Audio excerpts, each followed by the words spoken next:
18th at 3:15 when we got the diagnosis for Caroline at the age of 2. And I can tell you from that day on, it has changed our lives. I'm Chuck and Paula Curley, and our daughter Caroline will be 15 next Tuesday, and she was diagnosed with Rett syndrome when she was 4 years old. Our daughter progressed like any other normal girl until she was 12, almost 16 months. And then you saw her missing milestones, and you talk to people and like, oh, they're just delays. Rett syndrome is a disorder that affects girls' brains. The girls, they can't talk and they have trouble doing the simplest things, like picking up food, getting in bed and out of bed and getting dressed.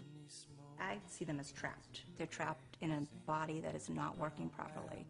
And they have the will and they're trying to do things, but you know, their brain isn't connecting that I want my hand to do this.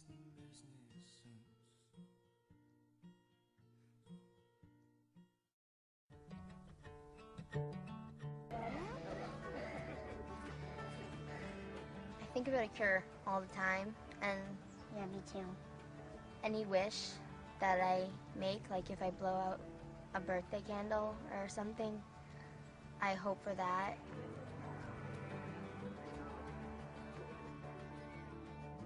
She can't do the simplest things, and she should be able to if she didn't have this.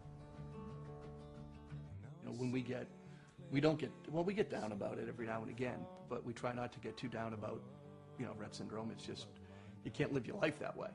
But if she's having a bad day, or we're ever just talking about what our fears are about her future, and it's, you know, her not being in our future, and that makes you get mad. You know, it's, you've done all of this, she's suffered enough, and then one day she may not wake up, and that day is going to really hurt because they've done enough, they've gone through enough, they've taught enough lessons. You know, don't take them from us, you know, sooner than they need to anyway.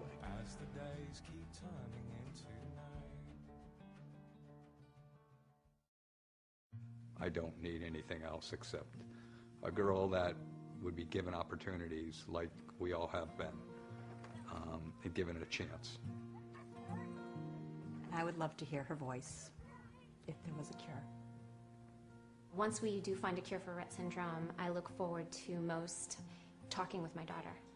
I think that she is going to surprise all of us with what she's been thinking and dreaming about all these years. Not hearing it yell, hearing it just say, you know, good morning, Mom, something like that.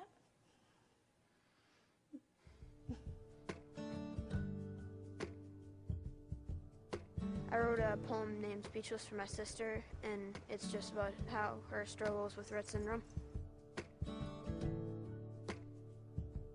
My sister.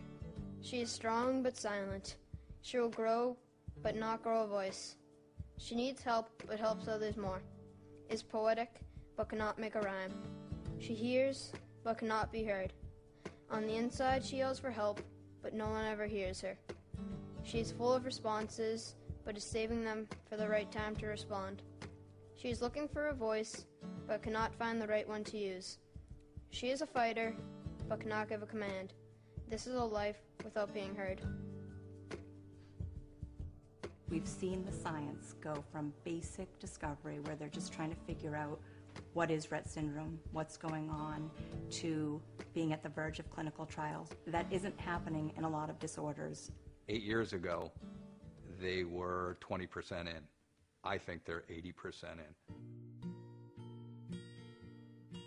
They are on the brink of finding the right thing to get a cure for our girls. They just need the proper support and the proper funding to get us there.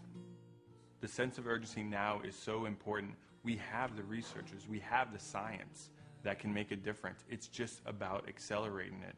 And if we don't do it now, when are we going to start? There really is real reason to be hopeful, and sometimes that's enough to get you out of bed in the morning, to think we just have to keep her healthy, We have to keep her therapies, we have to keep her brain stimulated, get those neurons working, because the cure is going to come.